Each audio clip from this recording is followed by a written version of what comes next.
tujuan, kau datang, tunjukkan ku jalan, tunjukkan ku jalan.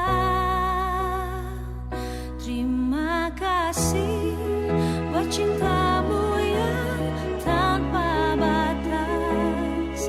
Kau berikan hidupmu, jadikan ku berharga. Terima kasih buat cintamu yang tanpa batas. Kau berikan hidupmu, jadikan aku indah. Terima kasih.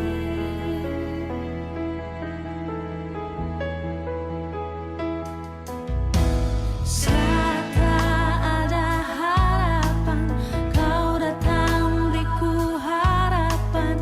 Yesus, kau jawaban hidupku.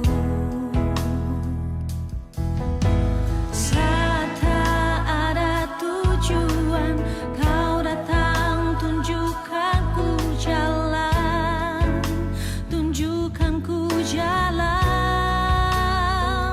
Terima kasih buat cintamu yang tanpa batas. Kau berikan hidupmu, jadikan ku berharga. Terima kasih buat cintamu yang tanpa batas. Kau berikan hidupmu, jadikan aku indah. Terima kasih.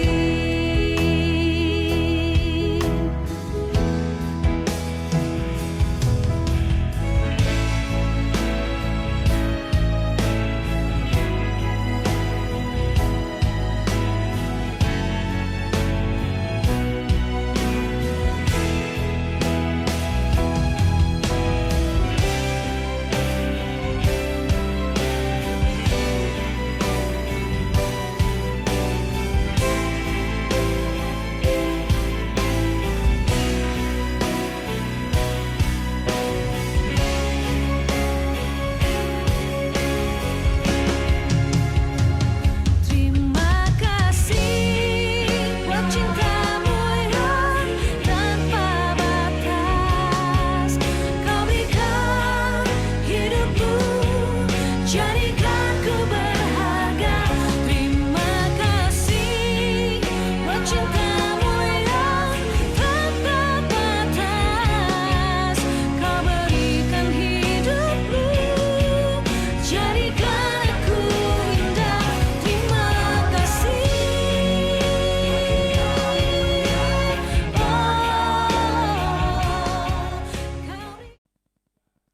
Shalom teman-teman terkasih, apa kabar nih? Semoga teman-teman selalu dalam keadaan yang sehat ya. Nah teman-teman, puji syukur kita bersuka cita, kita kembali lagi dipersatukan dalam memuji dan memuliakan akan namanya. Nah teman-teman, mengawali ibadah kita kali ini, saya ingin mengajak teman-teman sekalian untuk merenungkan satu hal. Di tengah-tengah pandemi sekarang ini, banyak orang di luar sana, bahkan mungkin teman-teman juga, mulai menggumuli akan banyak hal. Mungkin teman-teman mulai merasa bosan, merasa sedih, merasa muak, bahkan marah kepada Tuhan. Tapi yang perlu teman-teman ketahui, Tuhan itu memiliki janji buat kita. Segala cobaan yang kita alami, itu akan Tuhan buat indah pada waktunya. Dan hanya satu hal yang perlu kita lakukan sekarang, yaitu kita hanya perlu beriman kepadanya. Nah mari teman-teman, saya mengajak kita untuk fokus, kita tinggalkan segala pergumulan kita bawa segala pergumulan kita di hadapan Tuhan. Kita mau mengatakan, walaupun dunia ini bergoncang, Allah kita tetaplah Allah yang paling berkuasa.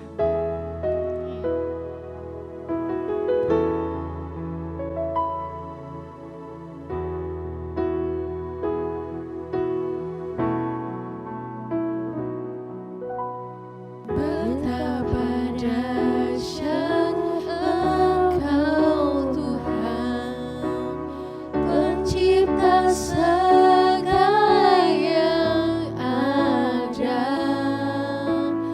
dulu sekarang sampai selamanya.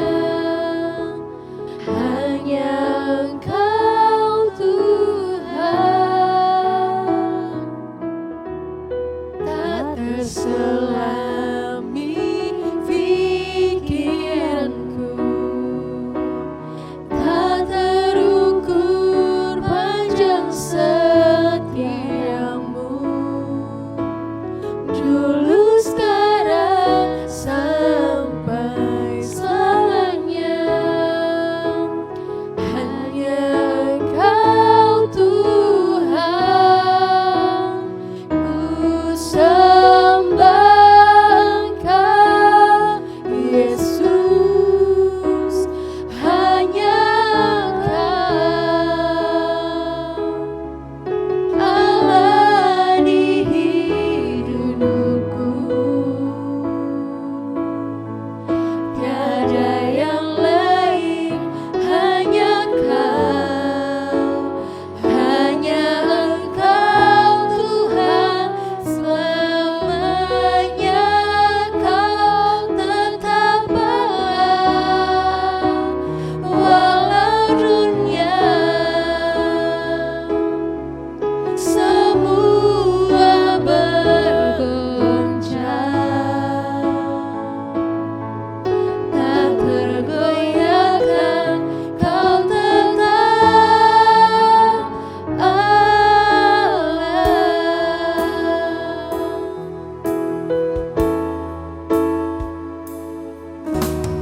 Tak terselami pikiranmu, tak terukur panjang setiamu. Dulu sekarang sampai selamanya. Hanya Engkau Tuhan, ku sembah Engkau Yesus. Hanya Engkau Allah di hidupku, tiada yang lain. Hanya Engkau Tuhan, selamanya Kau tetap Allah, walau dunia semua bergoncang, tak tergoyahkan Kau tetap Allah, Kau tetap Allah.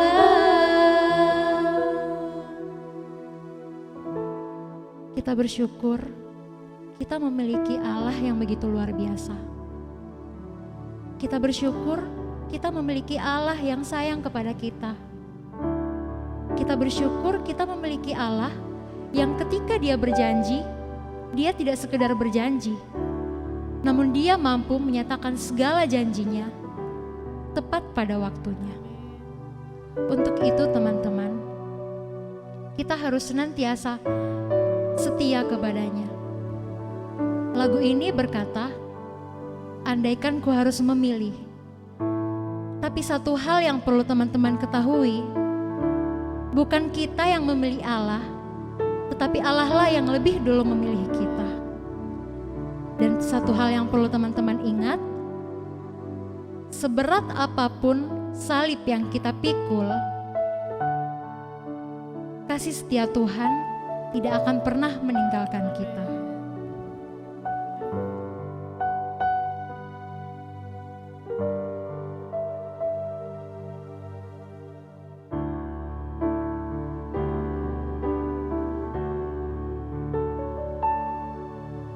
Kasih setiamu Tuhan lebih dari hidupku,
Mari kita berdoa. Terpujilah Engkau ya Tuhan, Allah yang sungguh mengasihi kami, Allah yang kasih setiamu tidak meninggalkan orang-orang yang telah Engkau tebus dengan darah-Mu yang kudus. Kami bersyukur di sepanjang perjalanan kehidupan kami, Engkau tidak pernah meninggalkan kami, bahkan sampai malam hari ini. Kami ada di dalam hadirat-Mu ya Tuhan, beribadah, memuji, memuliakan Engkau. Dan saat ini Tuhan, kami bersama-sama akan membaca merenungkan kebenaran firman-Mu. Biarlah firman ini sekali lagi boleh terus menuntun kami, membawa kami untuk melihat betapa Engkau Allah yang sungguh mengasihi kami. Dan kasih-Mu yang besar itu yang telah Engkau limpahkan kepada kami, mendorong kami untuk kami semakin hidup taat kepada-Mu. Saat ini kami akan membaca merenungkan firman-Mu. Berkati kami semua, baik hamba-Mu, baik anak-anak pemuda yang mengikuti ibadah ini secara live streaming. Tuhan boleh meneduhkan hati kami ketika kami akan membaca merenungkan firman-Mu, sehingga sungguh firman-Mu ini boleh tertanam dalam hati kami, boleh menjadi berkat rohani bagi kami di malam hari ini untuk terus dapat kami pakai di dalam menjalani kehidupan kami ke depan. Terima kasih Bapa, berfirmanlah Engkau bagi kami telah siap mendengarkan, dalam nama Tuhan Yesus kami berdoa. Amin. Ya, baik teman-teman, shalom. Apa kabar malam hari ini? Semua sehat ya? Sehat, luar biasa karena pertolongan Tuhan. Baik, malam hari ini kita akan membaca firman Tuhan dari Efesus pasal 2 ayat 1 hingga ayat yang ke-10. Efesus 2 ayat 1 hingga ayat yang ke-10. Nah, ibadah kodak secara live streaming ini merupakan ibadah yang penuh dengan kreasi dan inovasi ya. Nanti di akhir akan ada kuis, dan oleh karena itu dari awal firman Tuhannya harus didengarkan baik-baik ya. Siapa yang bisa dapat jawab nanti dapat hadiah menarik. Jawabannya tidak lari dari firman yang akan kita diskusikan, kita pelajari pada malam hari ini. Oke? Efesus pasal 2 ayat 1 ayat sampai yang ke-10 saya akan membacakan. Teman-teman dapat mengikuti di dalam Alkitab kita atau di layar yang ditampilkan. Efesus 2 ayat 1 sampai 10 LAI memberi judul semuanya adalah kasih karunia. Kamu dahulu sudah mati karena pelanggaran-pelanggaran dan dosa-dosamu. Kamu hidup di dalamnya karena kamu mengikuti jalan dunia ini. Karena kamu menaati penguasa kerajaan angkasa, yaitu roh yang sekarang sedang bekerja di antara orang-orang durhaka. Sebenarnya dahulu kami juga terhitung di antara mereka ketika kami hidup di dalam hawa nafsu daging dan menuruti kehendak daging dan pikiran kami yang jahat. Pada dasarnya kami adalah orang-orang yang harus dimurkai, sama seperti mereka yang lain. Tetapi Allah yang kaya dengan rahmat oleh karena kasih-Nya yang besar yang dilimpahkannya kepada kita, telah menghidupkan kita bersama-sama dengan Kristus sekalipun kita telah mati oleh kesalahan-kesalahan kita. Oleh kasih karunia kamu diselamatkan. Di dalam Yesus Kristus Ia telah membangkitkan kita juga dan memberikan tempat bersama-sama dengan Dia di sorga. Supaya pada masa yang akan datang Ia menunjukkan kepada kita kekayaan kasih karunia-Nya yang melimpah-limpah sesuai dengan kebaikan-Nya terhadap kita di dalam Kristus Yesus. Sebab karena kasih karunia kamu diselamatkan oleh iman, itu bukan hasil usahamu tetapi pemberian Allah. Itu bukan hasil pekerjaanmu, jangan ada orang yang memegahkan diri. Karena kita ini buatan Allah, diciptakan dalam Kristus Yesus untuk melakukan pekerjaan baik yang dipersiapkan Allah sebelumnya. Ia mau supaya kita hidup di dalamnya. Demikian firman Tuhan. Yang berbahagia adalah setiap kita yang membaca, merenungkan firman Tuhan dalam hidup kita hari lepas hari. Teman-teman dikasihi Tuhan, sama seperti LAI, judul atau tema renungan pada malam hari ini saya berikan, semuanya adalah kasih karunia. Semuanya adalah kasih karunia. Teman-teman, kita akan melihat bagian ini, kita mau mencoba memenggalnya di dalam 3 penggalan. Yaitu yang pertama di ayat 1 hingga ayat yang ketiga. Di situ kita akan melihat bagaimana gambaran orang-orang Efesus sebelum mereka diselamatkan. Bagaimana gambaran orang-orang di Efesus sebelum mereka diselamatkan. Dan bagian yang kedua adalah di ayat yang keempat sampai ayat yang ke-9. Di situ sebuah perubahan status ketika mereka sudah diselamatkan ada sebuah perubahan. Itu nanti yang akan kita lihat di sana. Dan yang terakhir bagian yang ketiga ayat yang ke-10, bagaimana hidup yang telah diselamatkan itu harus dipersembahkan untuk mengerjakan apa yang Tuhan kehendaki. Nah, teman-teman, kita masih di bagian yang pertama, bagian ayat 1 sampai ayat yang ketiga. Di sini bagaimana gambaran orang-orang Efesus sebelum mereka menerima Kristus. Teman-teman, menarik kalau kita melihat di sini dimulai dengan kata, kamu dahulu sudah mati karena pelanggaran-pelanggaran dan dosa-dosamu. Ini yang menjadi gambaran orang-orang di Efesus. Kata dahulu itu menunjuk ketika mereka sebelum mengenal Kristus.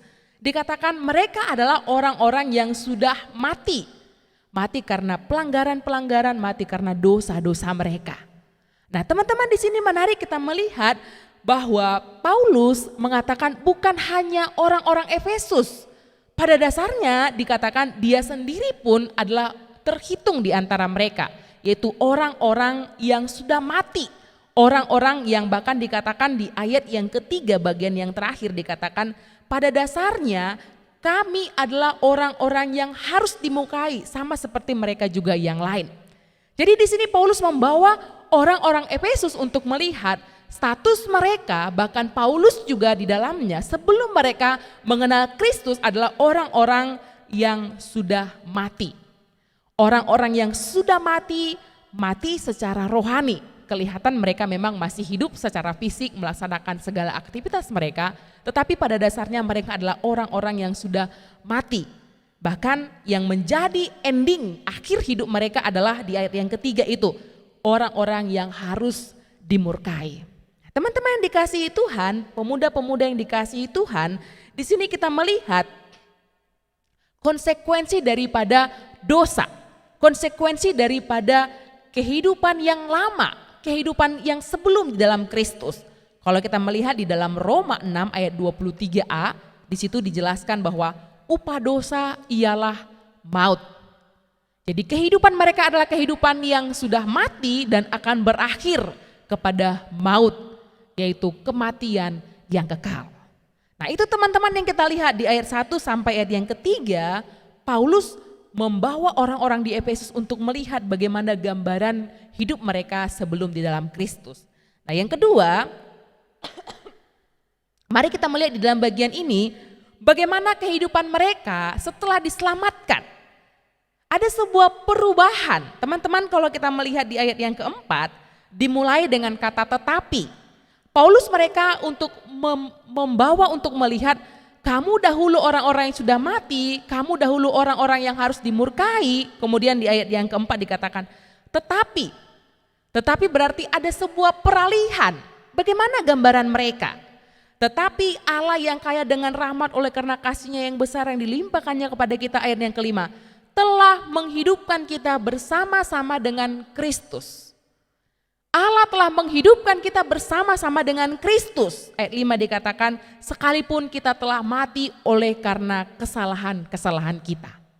Ini status mereka yang dahulu mati sekarang dihidupkan bersama-sama dengan Kristus. Bahkan di ayat yang ke-6 dikatakan, dan memberikan tempat bersama-sama dengan Dia di sorga. Teman-teman dikasihi Tuhan, ini sebuah penggambaran yang diberikan oleh Paulus kepada orang-orang Efesus untuk mereka melihat bagaimana kehidupan mereka yang dahulu dan bagaimana kehidupan mereka di dalam Kristus.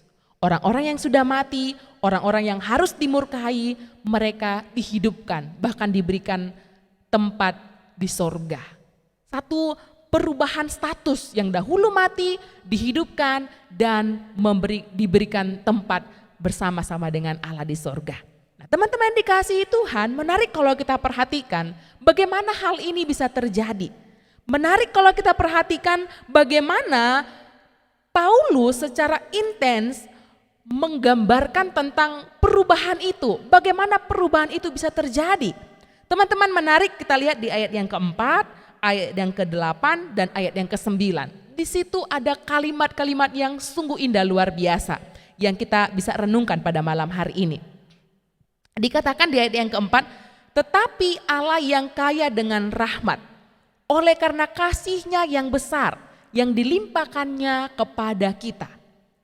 Teman-teman, kita melihat bahwa perubahan status mereka dari yang dahulu orang-orang yang harus dimurkai, orang-orang yang sudah mati, sekarang menjadi orang-orang yang memiliki hidup, bahkan orang-orang yang memiliki tempat di sorga.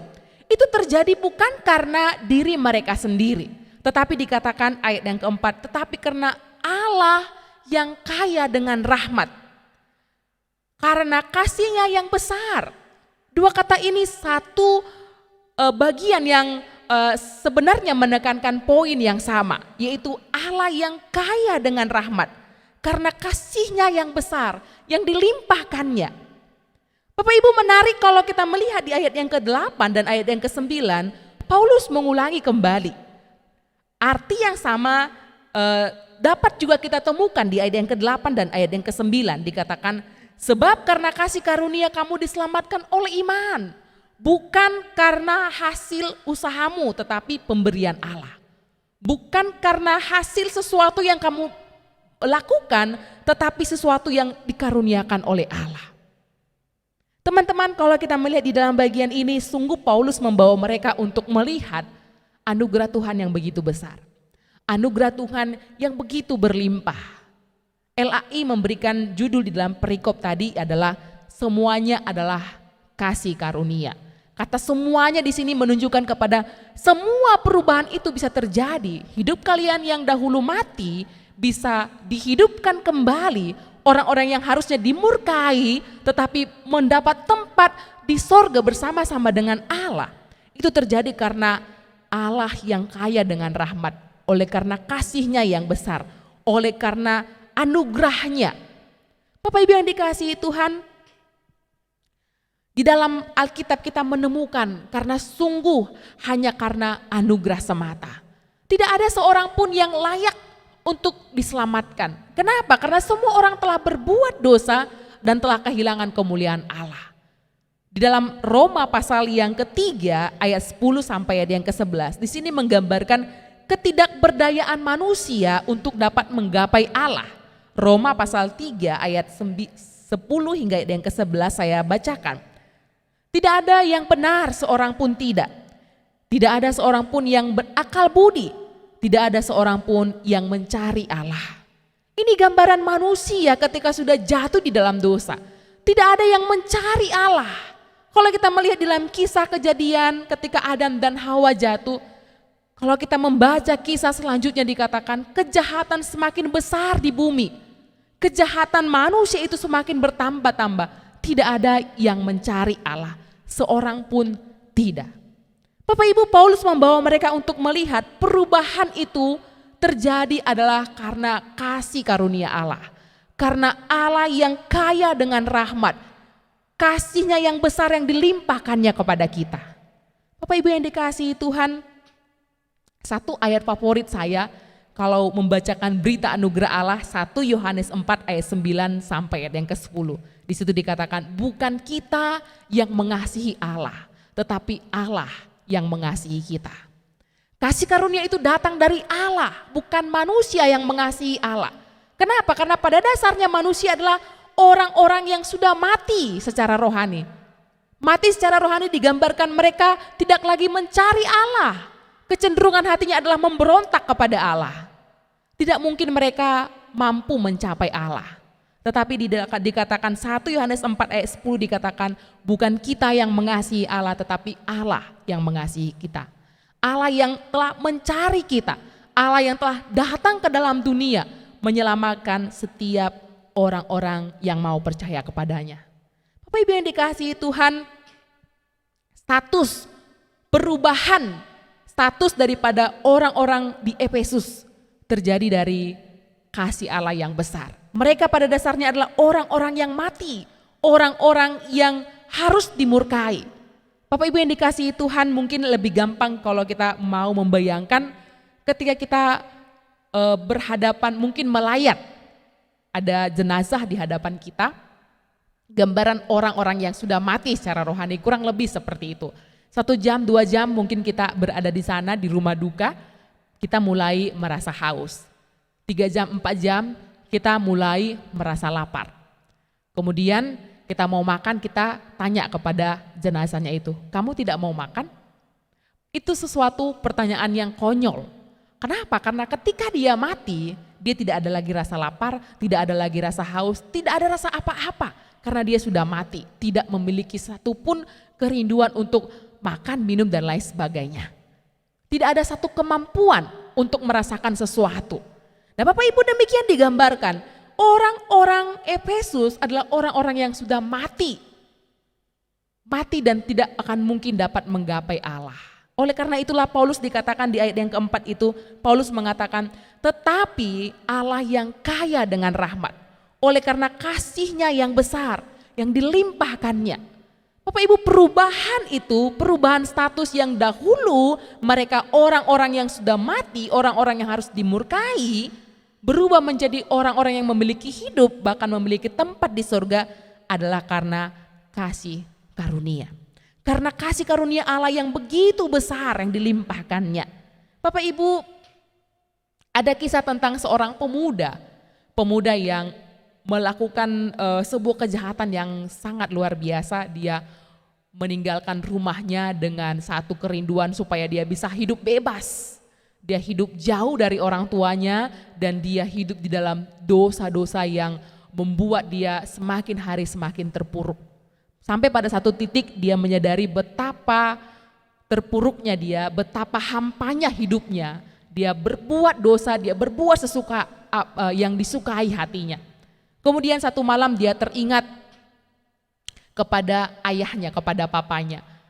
Dia di dalam kondisi yang kekurangan, kelaparan, miskin, dan kemudian dia teringat kepada ayahnya. Kemudian di dalam hati yang menyesal, dia menuliskan surat kepada ayahnya. Ayah, saya sudah berdosa, saya sudah melakukan apa yang sungguh-sungguh sangat jahat, saya hidup di dalam dosa. Tapi saat ini saya mau bertobat dan saya mau, meskipun saya takut, tapi saya rindu supaya ayah mau menerima saya. Dan untuk tandanya saya tahu bahwa ayah menerima saya akan pulang dengan naik kereta api dan di depan rumah kita ada pohon cemara. Tolong ayah berikan di sana sebuah bendera putih. Dan ketika saya melihat bendera putih itu, saya tahu bahwa ayah memaafkan saya. Dan kalau tidak ada bendera putih itu berarti ayah tidak memaafkan saya. Dia menuliskan hal itu di dalam suratnya, kemudian dia mengirimkan ke kantor pos. Nah kemudian di dalam tanggal yang sudah disepakati itu, karena pemuda ini merasa sangat takut, dia mengajak temannya untuk menemani dia untuk pulang kampung. Mereka naik kereta api dan dari kejauhan sudah hampir mendekati rumah daripada pemuda ini, dia berkata kepada temannya, saya akan menutup mata saya karena saya tidak mampu membayangkan apa yang akan terjadi, apakah ayah saya memaafkan saya, apakah akan ada bendera itu atau tidak. Kamu saja yang melihat, nanti saya akan menutup mata melintasi daripada rumah saya. Dia mengatakan seperti itu kepada temannya dan kemudian mereka pun melakukan perjalanan naik kereta api.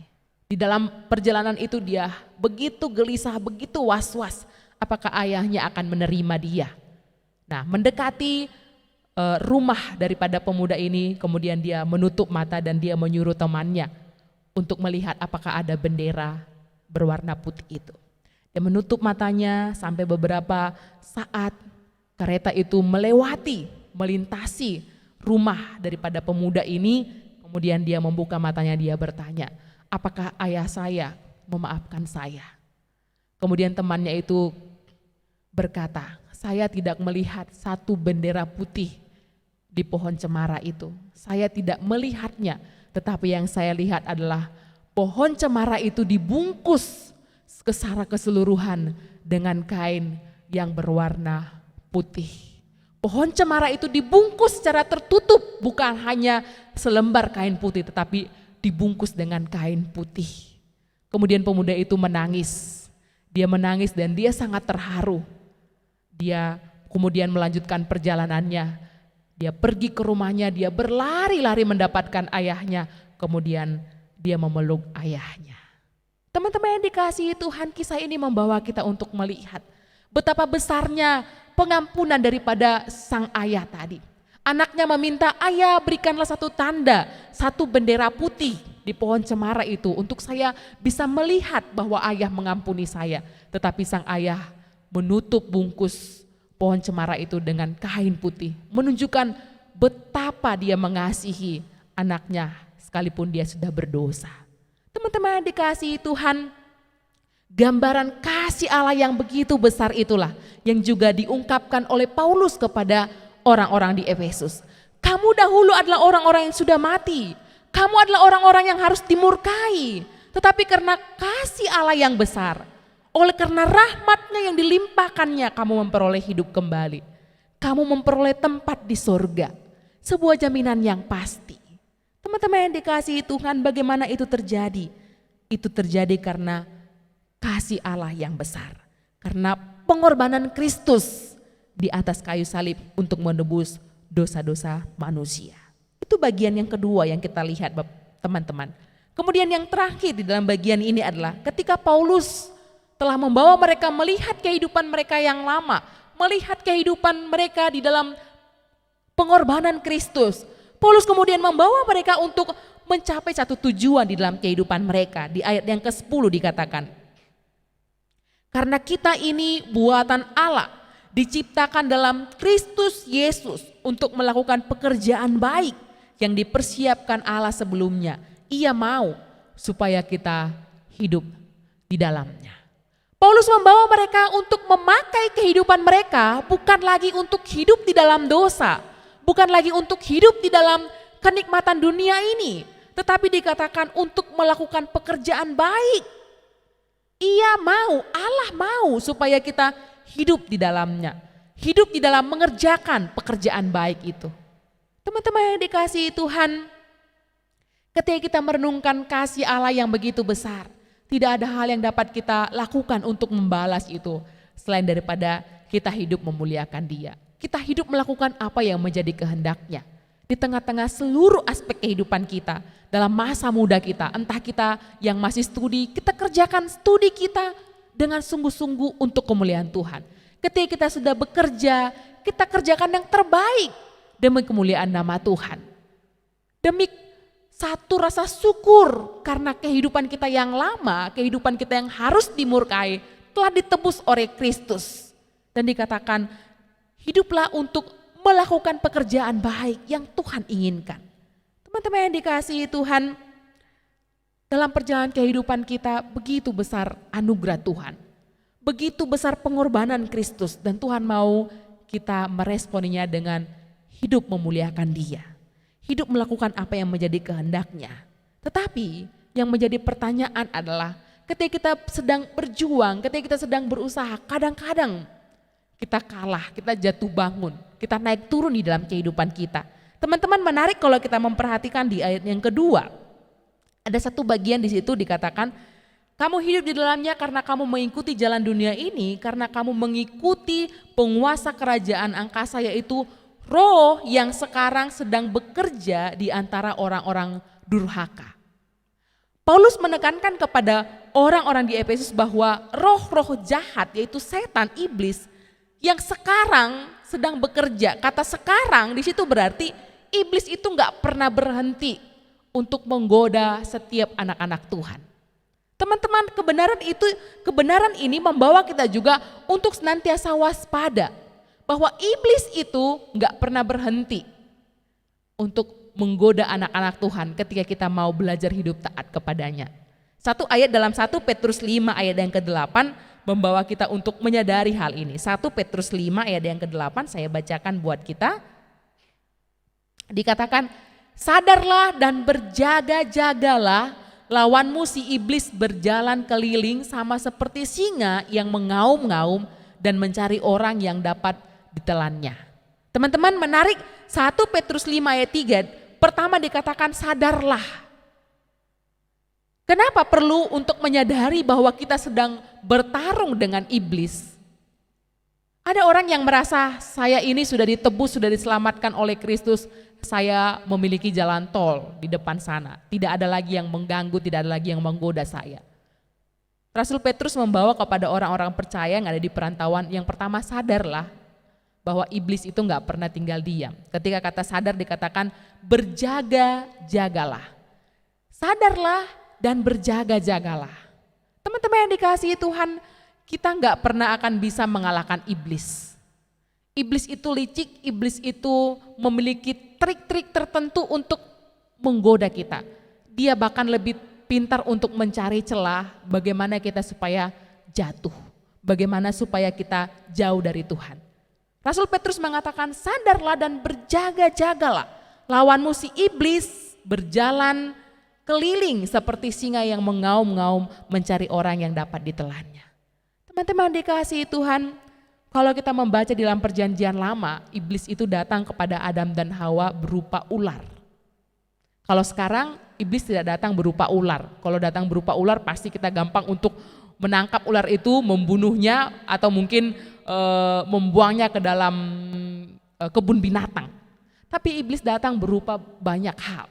Sekarang kita sedang dalam zaman yang sangat canggih, teknologi yang sangat canggih. Ada satu ibu mengatakan, heran ya orang-orang Kristen sekarang kalau pergi ke gereja ketinggalan Alkitab merasa nggak apa-apa. Tapi coba ketinggalan handphone, pasti akan balik lagi. Ketinggalan Alkitab ketika masih dekat, misalnya dia berangkat dari rumahnya mau pergi ke gereja, masih mungkin sekitar 100 meter, Alkitabnya ketinggalan. Ya udah nggak apa-apa, dia tetap lanjut. Ketinggalan handphone, sekalipun mungkin sudah jauh sekali, sudah hampir sampai di gereja, pasti dia akan balik, handphone saya ketinggalan. Begitu ya. Kenapa? Karena sudah terikat dengan handphone itu. Pada dasarnya handphone itu tidak salah, teknologi itu tidak salah. Tetapi kita harus waspada, iblis bisa masuk di sana. Dengan akses yang begitu mudah kita bisa menonton film-film yang tidak baik. Atau mungkin bisa kecanduan bermain games, menghabiskan waktu yang Tuhan berikan. Atau banyak hal-hal lain lagi yang iblis bisa masuk di sana. Teman-teman mari kita waspada. Rasul Petrus mengatakan sadarlah dan berjaga-jagalah, lawanmu si iblis seperti singa yang mengaum-ngaum. Teman-teman yang dikasihi Tuhan, kita kembali ke dalam Efesus tadi. Paulus membawa mereka untuk melihat kasih Allah yang begitu besar. Kasih Allah yang dilimpahkan, kasih Allah yang dicurahkan sehingga mereka yang dahulu mati sekarang memiliki hidup. Dahulu orang-orang yang harus dimurkai dimasukkan ke dalam api neraka, mereka memiliki tempat di surga bersama-sama dengan Allah. Itu semua adalah karena kasih karunia Allah. Teman-teman pemuda yang dikasihi Tuhan, malam hari ini kita merenungkan hal ini, merenungkan akan kasih Allah yang begitu besar. Kita orang-orang yang harus dibuang, kita orang-orang yang tanpa harapan. Allah memberikan hidup, Allah memberikan jaminan, Allah memberikan pengharapan di dalam iman kepada Kristus Yesus. Mari hidup memuliakan Dia, mari hidup bersyukur kepada Dia, mempersembahkan seluruh hidup kita, seluruh masa muda kita hanya untuk kemuliaan bagi nama Tuhan. Tuhan memberkati kita dengan firman-Nya. Amin. Mari kita berdoa. Bapak, terima kasih untuk kebenaran firman-Mu yang sudah boleh kami renungkan bersama-sama di malam hari ini. Tuhan, kami bersyukur bahwa sungguh Engkau Allah yang menganugerahkan keselamatan di dalam iman kepada Kristus Yesus. Sehingga kami sama seperti orang-orang Efesus adalah orang-orang yang harus dimurkai, orang-orang yang harus dicampakkan ke dalam api neraka, tetapi Engkau telah selamatkan. Tuhan, biarlah kiranya ketika mungkin masih ada di antara kami yang ragu-ragu, bahwa kami untuk melihat anugerah-Mu yang sungguh besar itu, bahwa kami untuk melihat pengampunan-Mu yang begitu besar bagi setiap orang yang mau datang kepadamu. Dan bagi kami yang sudah sungguh-sungguh percaya kepada Engkau, ajar kami untuk memakai kehidupan ini untuk sebuah persembahan yang hidup yang berkenan kepadamu, bahwa kami untuk senantiasa mencapai apa yang menjadi kehendak Tuhan, apa yang menjadi rencana Tuhan, khususnya di dalam masa muda kami. Di tengah-tengah Engkau mengaruniakan studi untuk kami kerjakan, di tengah-tengah Engkau mengaruniakan pekerjaan untuk kami kerjakan, bahkan beberapa di antara kami juga yang sudah berkeluarga di tengah-tengah keluarga kami. Tuhan, bawa kami untuk boleh mengerjakan apa yang Tuhan kehendaki lewat seluruh aspek kehidupan kami, sehingga sungguh semua hidup kami adalah kehidupan yang dipersembahkan persembahkan untuk Tuhan. Kehidupan yang telah Engkau tebus tidak lagi kami pakai dengan sia-sia, tetapi kami mau persembahkan untuk kemuliaan bagi nama-Mu. Terima kasih Bapa di dalam surga, berkati kami semua, berkati teman-teman pemuda dalam kehidupan mereka hari lepas hari. Engkau melihat ya Tuhan segala keberadaan kami saat ini, khususnya di dalam kami menghadapi pandemik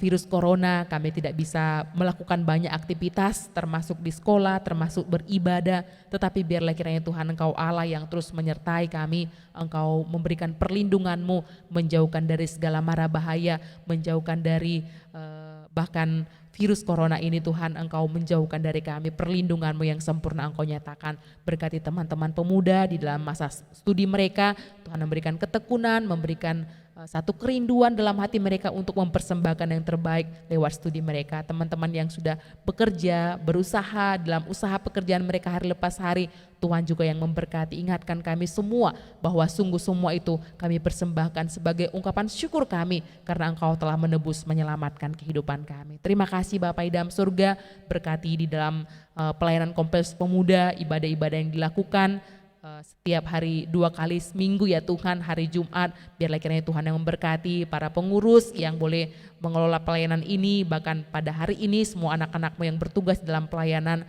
Tuhan yang memberkati di dalam setiap apa yang mereka telah lakukan, semuanya itu menjadi persembahan yang berkenan di hadapan-Mu Bapa. Terima kasih Bapa di dalam surga, kami sungguh bersyukur memiliki Allah seperti Engkau, Allah yang telah menebus, menyelamatkan kami. Bawalah kami untuk senantiasa menjalani hidup ini dengan satu kerinduan, mempersembahkan hidup ini seutuhnya hanya ke dalam tangan, menjadi kemuliaan bagi nama Tuhan karena kasih-Mu yang telah menyelamatkan kami. Terima kasih Bapa di dalam surga, terima kasih Engkau Allah yang sungguh baik, Allah yang telah menyelamatkan kami. Terpujilah Engkau ya Tuhan, kami mau senantiasa hidup di dalam kebenaran-Mu. Ini doa kami, ini syukur kami, dalam nama Tuhan Yesus kami berdoa. Amin. Demikian firman Tuhan yang telah dibawakan oleh Kak Rus. Kiranya firman Tuhan tadi bisa menjadi kekuatan dan menjadi penopang dalam kehidupan kita hari lepas hari. Bagi teman-teman yang ingin mendukung pelayanan khususnya Pemuda Kodak Immanuel, teman-teman bisa menyalurkan lewat rekening di bawah ini, atau bisa juga langsung menyerahkan kepada Bendahara Pemuda Vili Leander. Oke teman-teman, sekarang mari kita kembali untuk mengagungkan nama Tuhan. Kita mau menyatakan Dia adalah Allah yang terbesar dan Allah yang termulia.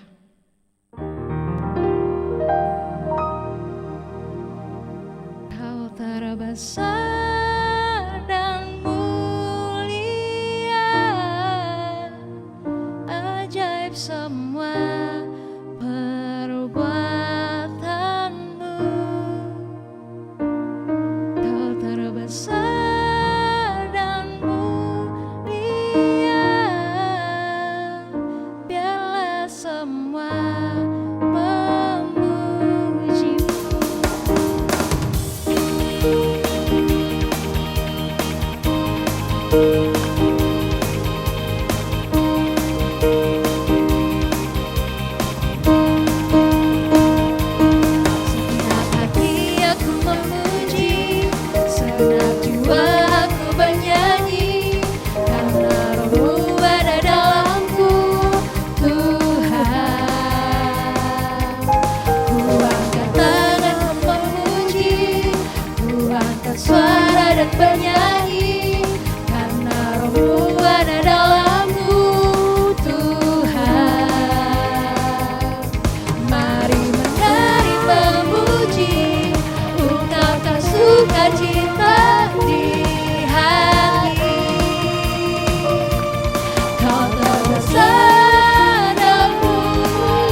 Sampai jumpa di ibadah selanjutnya.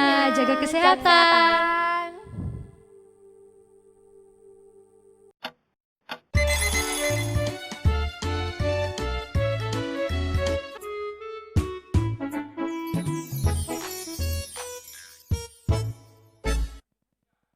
Halo, shalom teman-teman. Apa kabar semuanya? Selamat berjumpa kembali dengan saya dalam kuis berpacu dalam kotak. Nah teman-teman, seperti minggu-minggu kemarin akan ada 3 soal yang teman-teman harus jawab secara cepat dan tepat dan benar. Sudah siap teman-teman? Siapkan diri kalian masing-masing ya, karena 3 soal ini kemungkinan lebih sulit daripada minggu-minggu lalu. Kita mulai ya. Pertanyaan pertama. Bagaimana gambaran orang-orang Efesus sebelum dan setelah diselamatkan? Bagaimana gambaran orang-orang Efesus sebelum dan setelah diselamatkan? Pertanyaan nomor 2, bagaimana perubahan status itu bisa terjadi? Bagaimana perubahan status itu bisa terjadi? Pertanyaan nomor 3, perhatikan 2 gambar berikut ini, temukan 3 perbedaan atau 3 hal yang hilang dari gambar tersebut. Sekali lagi ya, perhatikan kedua gambar tersebut, di mana perbedaan dari kedua gambar tersebut.